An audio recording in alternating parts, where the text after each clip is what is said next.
Атырау облысы Жангелдин елді мекенінде жоғалған отбасының ұлы Наурыздың Сирияға кеткені туралы қауесет пен күдікті күйеу баланың туған әпкесі туралы ел арасындағы әңгімелерге жақындары жауап берді. Бұл туралы Алаш.кз сайты хабарлайды. Қаза болған Мақсұт Қарабалиннің інісі Шалқар Мұханғалиев ел арасында жүрген Наурыз отбасын Сирияға алып кетті деген сөзге өз пікірін айтты. Наурыз інім 5 уақыт намаз оқиды. Енді қазіргі таңда білесіздер ғой. Кім намаз оқиды, кім дін жолында жүреді, ойлайтын нәрсесі не? Сол Сирия деп ойлайды да. Бірақ енді қазіргі уақыт 21 ғасыр. Адамдардың көзі ашық. Сирияның қандай жағдайда екенін біледі. Көріп жатыр. Шындығында соғыстың жоқ екенін біледі қазіргі азаматтар. Наурыз інім ол жақты қолдайтын, баратын адам емес.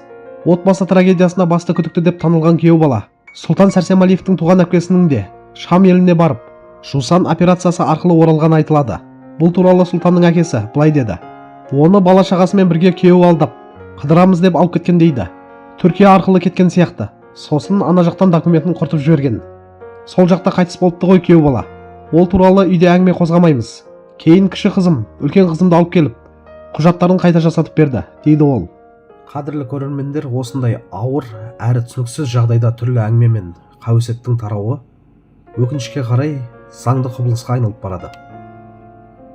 Біреу намаз оқыса болды, оны бірден радикалдық ағыммен байланыстыру дұрыс емес деп ойлаймын. Наурызға қатысты Сирияға кетті деген сөздер нақты дәлелсіз айтылып отырған сияқты.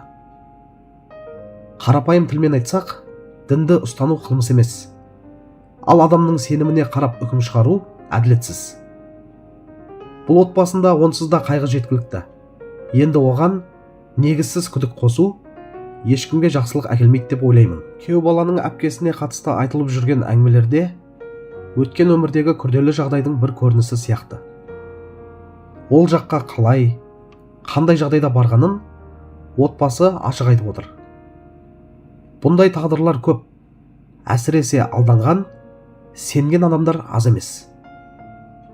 Меніңше бұл деректерді бүгінгі қылмыспен тікелей байланыстыруға асықпау керек сияқты. Ең дұрысы эмоцияға берілмей, тергеудің нақты қорытындысын күту. Қарапайым халыққа керек нәрсе шу емес, шындық пен әділдік.